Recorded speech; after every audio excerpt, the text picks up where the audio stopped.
So now we've just got a little bit over 20 minutes to take questions. The questions can be specific to the presentations, of course, or they might be more general on the subject of publishing and presenting research. So please fire away and give us questions. Do we raise up first? Thank you. It seems that I always want to be the first. It's good, it's good. Yeah. So, thank you for the presentations, and I just want to say one thing about this publication forum. I really hope that you do not select the journal according to the classification according to this publication forum, because it's more important to choose the journal according to the readers of the journal. So, to whom are you writing? Who do you want to read your texts? And that is more important than the classification of the journal. At this point, it doesn't affect our funding. It doesn't affect the funding that the University of the Arts is getting just now. It might at some point affect it, but not yet. And I understand that we need some kind of classifications for journals, and we try to assess the quality and differentiate between good and better and the very best, but it's not so easy to do, and that's why I really want to say that please think about who is the reader, where is the reader, and who reads these journals, and then choose the journal you want to write. And that's not against of Ulla. Yeah, number one is okay. There are lots of artistic research journals in number one. Yeah, one is okay, really. And I might add that the more specific and narrowly defined your topic is, the more likely it's that you're going to be publishing it in category 2 or category 1 journals, because as Ulla was saying, the narrowly defined journals rarely do ascend to the category 3 level. And therefore, I fully agree with what Tori was saying, that you might have a much better audience if you didn't look at the actual assessment of the journal. Yes, I'll chime in with that, because you might want to keep also in mind that your reader will one day perhaps be a collaborator in a research project or in an artistic project, and not just your reader, but they may contact you and you may contact them if you find them writing to the same journals as you. So keep an open mind. Next question. Lauri. Question. I was very interested in Professor Mieko's topics about non-textual publications, and I was thinking, does the ministry or the university or the funding of the university had a mechanism of evaluation of those non-textual based publications that you were mentioning? Sorry, what's your question? The question is if, or the question for the panel is if does the ministry or the university have a system of ranking and evaluating and judging the non-text-based publications? Tuija has an answer, clearly. Yes, I have an answer. They only count the number of these publications, and I suppose the Sibelius Academy number is something like 800 publications a year. So it's concerts and different kinds of presentations. I don't know the number of the whole University of the Arts by heart. At this point, they are not evaluated or classified in any way. It's only the number. And this is also something that might at some day come, but it's not yet here. And does it play a role with the funding of the university? At this point, I'm not quite sure about, because we have the differently based funding, and this number of publication is not part of that. it might be a small part. As far as I know, we have something like €500,000 for these publications, which is, of course, a lot of money. But only 1% of the whole budget or something like that. But it's an important part, of course. Without that, it would be $500,000 less. Yeah, it's a little bit different with the University of the Arts because we have no comparison. But for the research universities, it really counts because I just, out of interest, I counted how many publications you would have to make to make a profit for university. These are the equal 3 publications in number 3, 4 publications in number 2, 12 publications in number 1, or 120 publications in level 0, which is not even blogs, so they are really some kind of journals. But so it really counts the difference. And the difference is between number 0 and number 1. Yeah. Can I say something on the topic? Where I used to work in the United Kingdom, they have been assessing research since, I think, 1991. That was the first research assessment exercise, RAE, and then it happens every 8 to 9 years. The next one was 2001, then 2008, the last one was 2014, the next one is coming 2021, in which not only so-called word-based, text-based publications, but performances, any kind of research outputs are being assessed. So, for example, my output for that, every academic research active member of staff over there had to publish had to submit at least 4 items. Mine consisted of 1 article, 3 what they call portfolios, which, for example, one of them consisted of a performance, well, actually 2 performances, because there are 2 different versions of the same piece. The software created for that, for producing that performance, because we worked on that one as well. Then we also wrote an article. It's a collaboration with another person. So altogether 4 items went into it as 1 portfolio and 1 submission out of 4 submissions. But it's a practice-led, performance-based research. And everyone who's doing that kind of practice-led or practice-based research had to provide 300 words rationale. And that became really, really touchy and contentious. You can imagine what you say in those 300 words.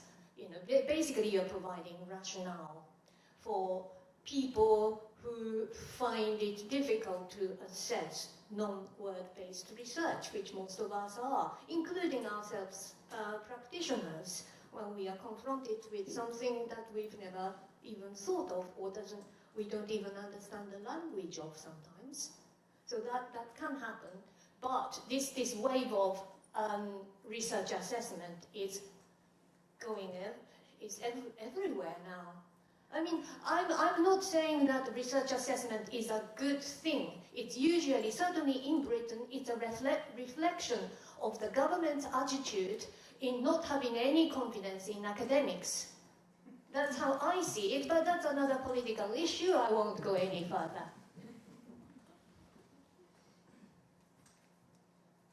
Questions?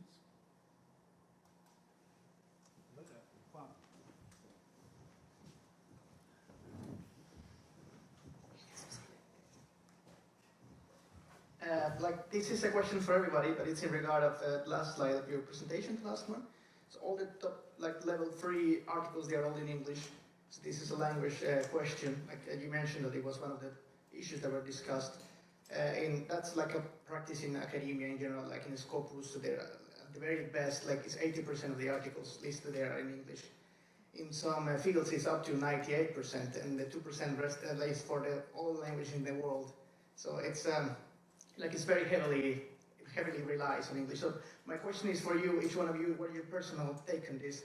Would you rather have a more let's say inclusive academic community publishing articles and journals in other languages, or you rather have universities focusing on teaching non-native English speakers how to write better in English?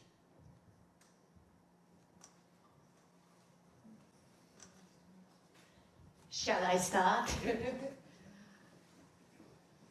Again, this is a personal opinion, but then it should be possible to publish in any language. Of course, if you are publishing in a language that has only, let's say, 2 million speakers in the world, your audience may be small, but if that's the language through which you want to express your thought, why not?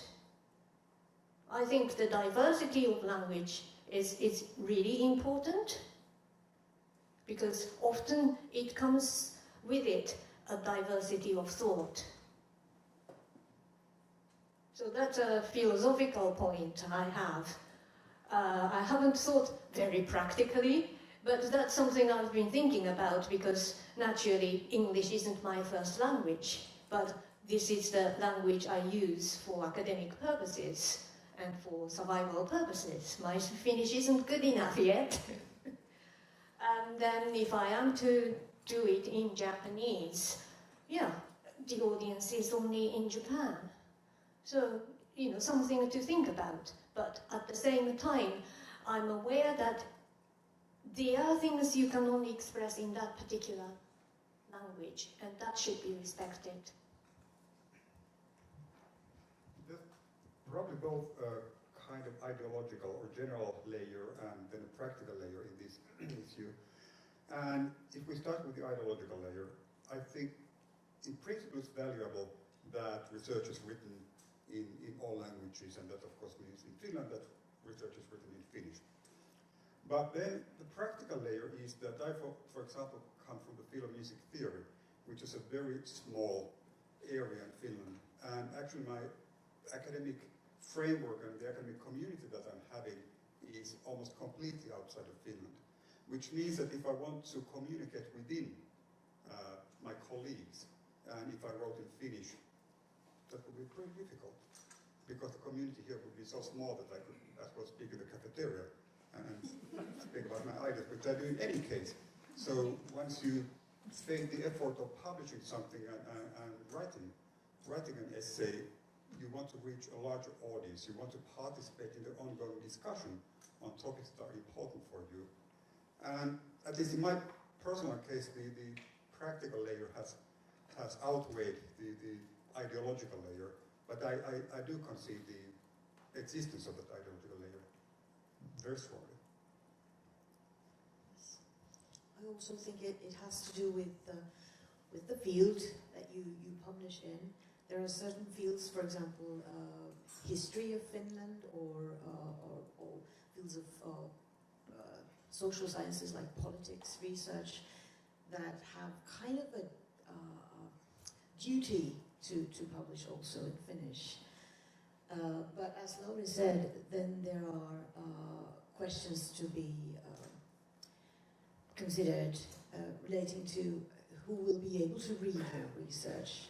And then you will have to think not only about the classification, will it be number 3 or category 3, or you'll also have to think about who will be able to read you or your research. And of course, there are, at least I know that there is organization of the International Association for the Study of Popular Music, is that right? So, which has a stipendium for translating articles, high-quality articles from different languages across Europe. They have a stipendium for translators to use their time to translate those articles. So you don't have to always write directly in English, but that's a detour also, I guess. Here's perhaps another point of view for this. This is something I've heard from someone else wiser than me. He said that cite your colleagues in Finland, cite your colleagues in Sweden. Whenever you write to an English-speaking journal, and so if you really have good colleagues in Finland whom to cite, don't be afraid of them, because sometimes people don't cite other languages because they think, well, no one can check this, no one, there's no use. But the use is for there that it becomes known that we have journals also here in the Nordic countries, and the bit by bit they get more value in the Web of Science, these high quality or high status rankings of the journal, World of the Journals, Web of Science or Scopus, things like that. And we aren't there as a musicologist or music readers in Finland there, because no one cites us. If we are cited, they come there. They have to accept us to those lists and rankings. Yes. Just a very, very short comment, or actually encouragement. Please do check also the Nordic journals and Nordic forums, because I know many of you can write and read in Swedish. So that's a very healthy direction also to go, because there are the audience who can read Swedish is much wider than those who can read Finnish only. Yes, even a few Danes, I believe. Any more questions? Come on, you must have more questions, please, or ideas to offer. Ivy looks. You just look so active. Well, I have a comment about these languages, yes. because there are many of us read German, and there are lots of researchers in German and in French, and they publish only in those languages, or they first publish, and they are not worse than the ones who publish in English. Or, for instance, in education, I really value what the Germans have done and are doing, and Spanish for the educators. There's a different culture of education there. So, not to say about other branches of science. So, if you can do it, it's good thing to do. Please. It's not a question, it's not about this. Yeah, no, carry on, please. I would be interested to hear how the online journals are seen at, like in comparison to the paper versions, as it is quite recent, I guess, that they came up. And are they, for example, cited as much, or is it still like some suspicion maybe that it just is offline one day, or how does that, how is it seen? If your area is science or social sciences, online journals tend to have a really high reputation, and then quicker circulation, and then highly ranked amongst all kinds of publications. In the humanities, it tends to be the other way around. The journals, paper-based ones, tend to be well respected rather than online journals. I mean, there are some really good online journals too, and then online publication forums of all kinds. However, it depends on your area. It varies quite enormously. Yes. If I may continue the question, like for example on Rukku, as an example also for music, I guess, where it has the real music examples, then is it like in performing arts also less reputation than Well, for the performing arts, there are more possibilities, online journals, because of that and being able to embed images and then sound there. But then, 20, 30 years ago, there were journals which came with a CD or even a cassette, So the idea hasn't changed. Yes, accessibility is better, but at the same time, as I mentioned earlier, if your research is to do with spatialization or something, then the online publication still has quite severe limitations in conveying what your research is about. Yeah, there are certainly very good journals, open access journals online, and as you might know, that the governments and the funders usually they value a lot these open access journals. However, there are lots of those fishy journals, open access journals, out there. So you really have to be careful that they just want to make money or as much articles, and that the standard isn't so good. Yeah.